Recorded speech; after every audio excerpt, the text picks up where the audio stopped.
to the Marketing Pulpit Show, and I am Robert Gatewood, your host. We are here every Friday at 10:30 a.m. bringing you the good of marketing gospel. We're not saving souls, we're saving businesses, saving jobs, saving our community. Now, if I happen to save a soul along the way, don't hold that against me. We'll just call that icing on the cake. Now, the mission at Marketing Pulpit Show is to build strong businesses in our community so that we can put our people to work. And we do that with business development, job creation, and service. So if you ever find yourself in a business crossroads and not sure which way to turn, just turn on the Marketing Pulpit Show because we're on a mission. The show is broadcast live from the illustrious Radio 1 studio. Welcome to the show. This is the Marketing Pulpit Show. I'm Robert Gatewood, your host, and I'm here every Friday bringing you the good marketing gospel. Not here to save your soul. I'm here to save your business. And we do that with good customer service, creating jobs, building our community, laying down an economic foundation. And say the name Marketing Pulpit, well, if I happen to save a soul in the process, that's okay too. But the name came from my dad, who was a Baptist minister. Got an exciting show today. I'm Robert Gatewood, your host. I am a business developer by trade. I actually have a company called Gatewood Marketing and Web. Been doing that for 25 plus years. I'm also a professor at the Prince George's College here in the DC area. Written a couple of books in the government space. I'm out here. In other words, I got my receipts. But I'm here to share this information with you because we're in some challenging times. A lot of folks are starting to own business because of circumstances, some because they just desire to be free. Whatever the reason, you need the resources and the information to be successful. Don't try to do this alone. Not only is it not a good idea, it's not necessary when you have resources. This is the first show in May of 2025, and got a lot going on this month. Matter of fact, later in the show, we're going to talk about is your net worth dependent upon your network. People have been saying that for many years. We're going to talk about it and some other things going on. We're also going to talk about some things in the news. And we also have our first Friday networking event in the DC area. If you're in the DC area, come on out to 9701 Apollo Drive. I'll be there along with Miss Bernadette Clay, the owner and CEO of BLE Executive Suites. We'll have a great time, do some networking, building your network and trying to up that net worth. So come on out, join us. And you can go to marketingpulpit.com. You'll see a banner on the right side. You can also go to blesuites.com. They have their 3 locations in the DC area: Largo, National Harbor, and College Park. Now, this is May. A lot of things happening in May. Of course, May Day return. That means spring is here. We're going to see Cinco de Mayo coming up in May on May 5th. We have Mother's Day this month. And we have Memorial Day. We also have some observances such as Better Sleep Month. I like that. Small Business Month. Support your small businesses. Once again, in these times that we're in, it becomes more and more important that we coalesce. We come together and support each other. And that includes supporting our small businesses. You really need to do this. I'm just saying, you really need to do this.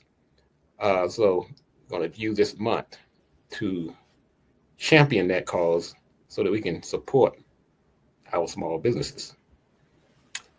Let's talk about a few items in the news. We're going to be brief today because I need to get downstairs to the event, the live event here in the DC area. Now, if you're not in the DC area, if you want to come on, you're going to tune in. We'll put the information on the website. And you can actually see the last event on the Marketing Pulpit website. You can go to our YouTube channel. You can also go to blesuites.com and you can see the event from last first Friday. Many people have requested that we show the event after the fact, and for the folks who are not able to make it out to the event. Also, let's talk about some things that are happening in the news. I was looking at this news item talking about how in the DC area, how the federal layoffs is going to impact this area. Now, the DC area, which includes Prince George's County, Northern Virginia, Charles County, is one of the most affluent areas for blacks, not only in the country, but in the world. And so we really need to take stock in the impact these federal layoffs are going to have on this affluence.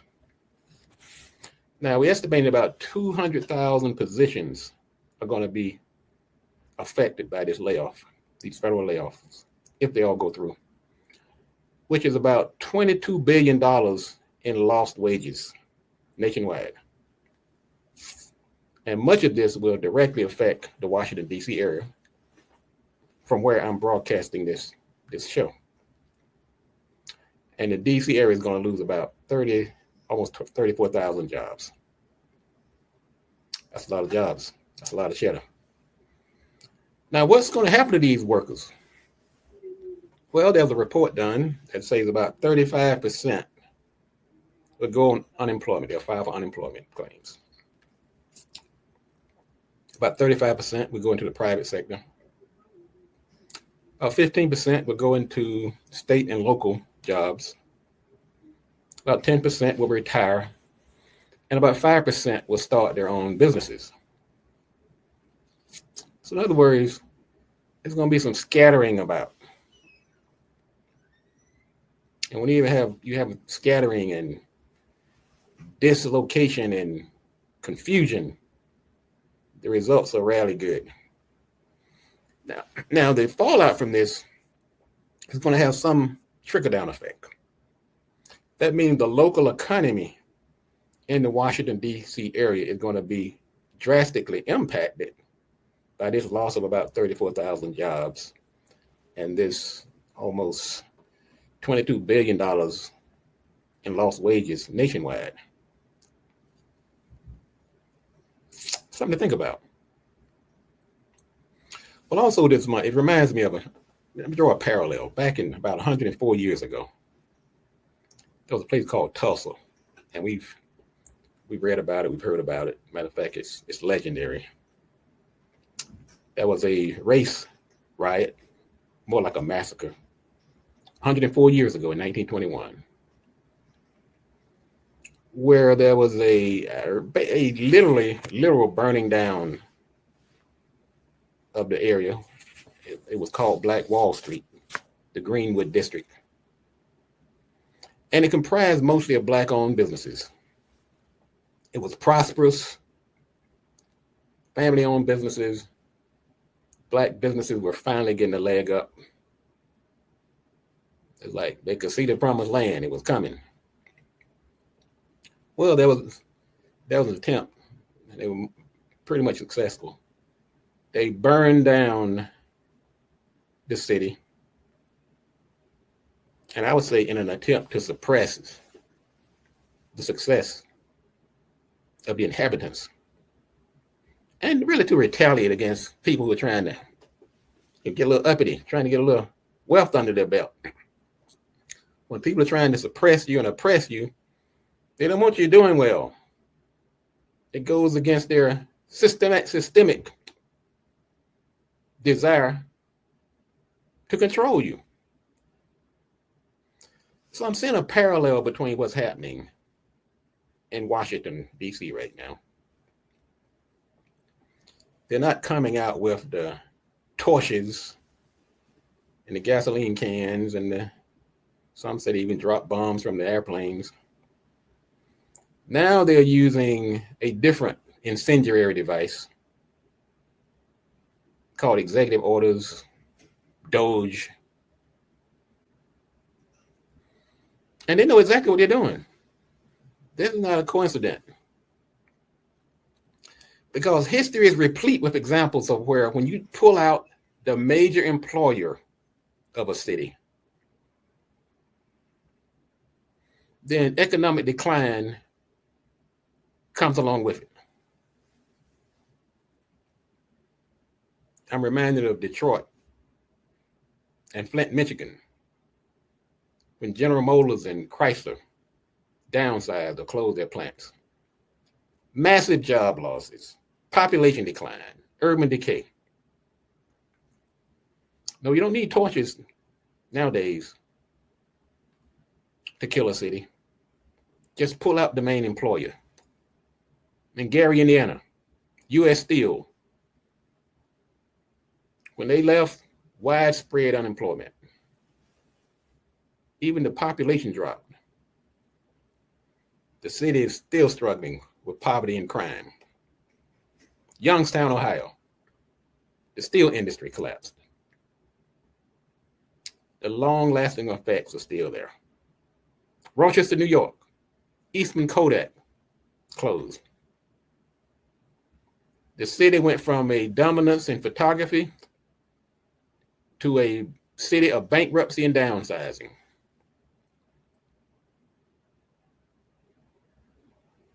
Benton Harbor, Michigan, Whirlpool moved overseas. City's still suffering from economic decline, high unemployment, population loss. So what they're doing here in the Washington, D.C. area is Tulsa 2.0. They're just not using torches now. They're using economics. So as we mark this Labor Day, yesterday was May 1st, Labor Day, where we commemorate the struggles made by workers in the labor movement around the world. Be mindful of what's happening. This is no accident. We've seen this story before. Now, I'm in the midst of it as a marketer and business developer.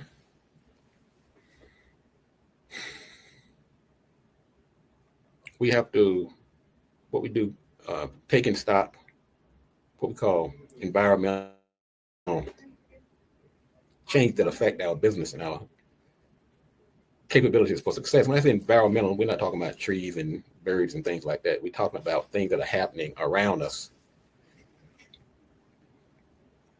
And when you have a major employer like the federal government pulling out of an area that has been the foundation of Black opulence, what do you expect is going to happen? These supposed to be smart people, so they can't say they don't know. Even though I question this smartness, but I do know that they've been very cruel, running around the stage with chainsaws and mocking people, and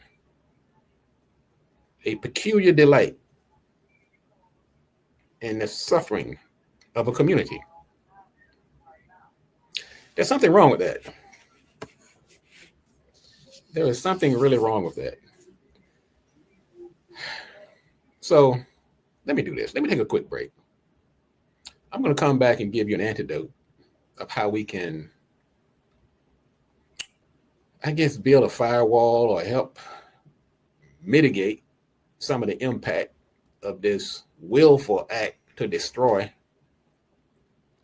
one of the most affluent Black communities in the world. And I am willing to bet my bottom dollar that this is no accident. It's intentional. So give me a break. I'm going to catch my breath here, put myself together, and come back. We're going to talk about some antidotes. We're going to give you a call to action on how we can neutralize the debilitating effect of this horrendous attack on our community.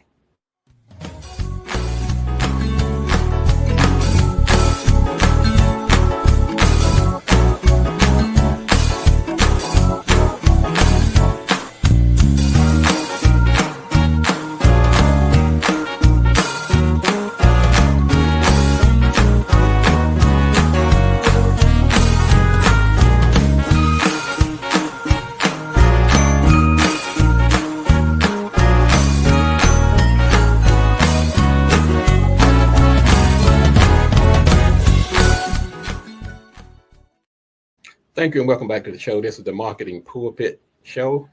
Robert Gatewood, your host, celebrating 15 years of being on the air.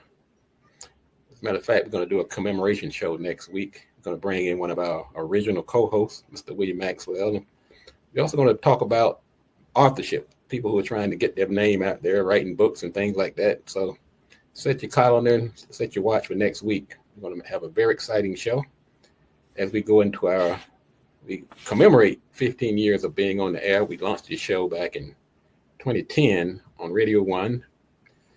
And we went Radio 1, then we added a layer of virtual Facebook and YouTube and Instagram and LinkedIn, and the show has been growing ever since. And we are on a mission to build businesses in our community to offset some of the very things that we just talked about, what's happening as a result of these layoffs. We talked about the percentages of people who are going to be displaced, and about 5% of them are going to be starting their own businesses. About 35% are going to retire, 35% are going to just seek unemployment, about 10% are going to be going to state and local, things like that. But let's just say that you're in that 5% seeking to start your own business, or any of them. Our theme for today is building your net worth by increasing or building your network. Your network is the people that you associate with, people you hang around, people you affiliate with. And how do we do this? I've been a big fan of networking.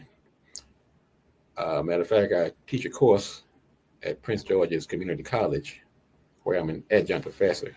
I actually started the course called Networking Works because I had such success over the years networking. I've been a media buyer. I've done every type of media and advertising known to man.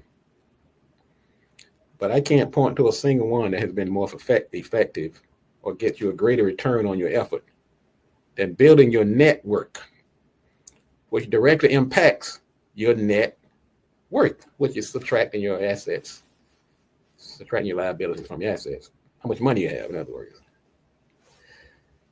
So let's talk about this network and your net worth. So if you're building your net work, and that is done through networking, how is this going to impact our net worth and neutralize some of these efforts by our government to destroy our community? Well, the quick and easy answer is that we have to build our own. Yeah, they're going to come and burn it down in some way or the other, either with torches or executive orders. They never give up, but neither do we. So we're going to coalesce and build our network of like-minded people. And when you build a strong network, number one, you create opportunities for collaboration.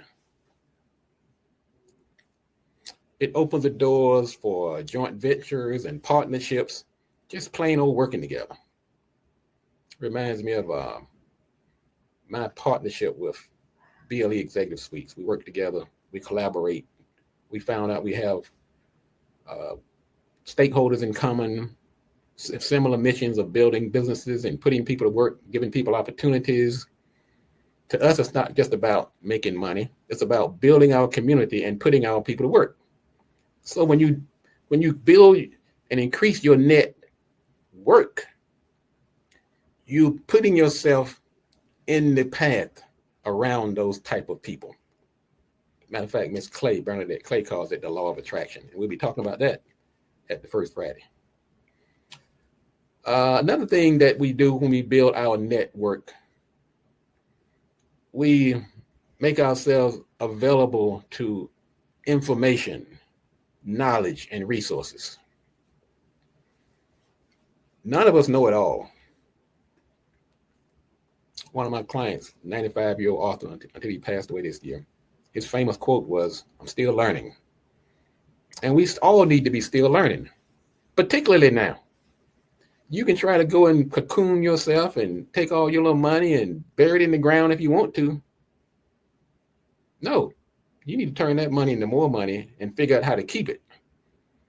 And we do that by surrounding ourselves with people who are knowledgeable and have resources.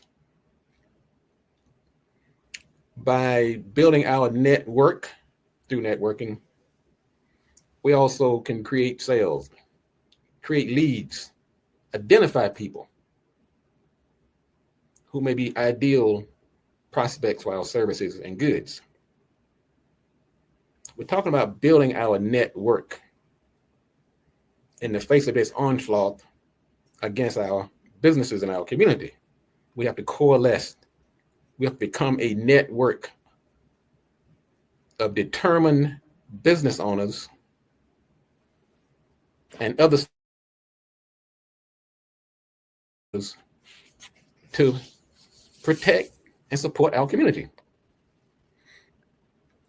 When we build our network, we are privy to investment opportunities, raising capital. You can't do this alone. You have to get in the network, and you do that by networking. So we're talking about ways to build your network, to ultimately build your net worth. By building your network, we talked about this assault on the Washington, D.C. area. Many of those people are seeking employment. So about 35 of those who are going to be displaced by government layoffs are going to be seeking employment.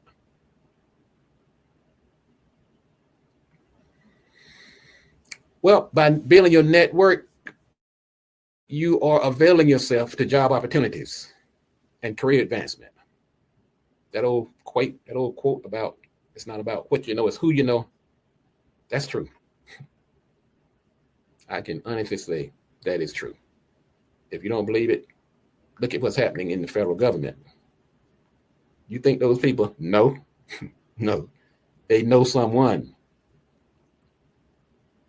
We can do that in our community, but we're going to support and put forward the best and the brightest.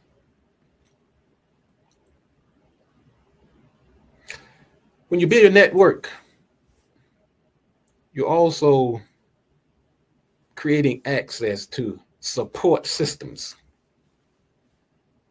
emotional support, psychological support, financial support.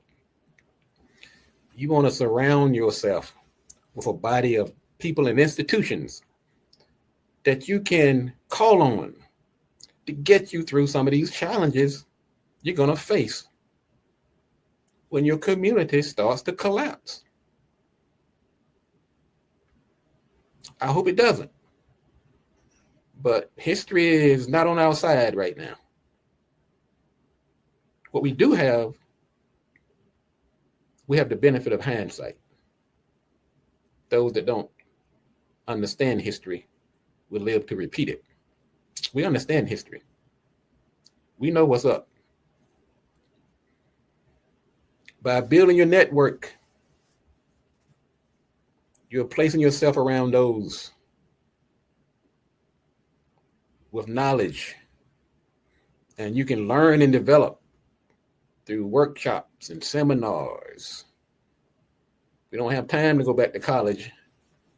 If you're a 55-year-old with a family and a mortgage and a car, we need some knowledge that we can act on right away. I'm not saying don't go to college, but unfortunately, that takes a while. It takes money. Mortgage is not going to wait that long.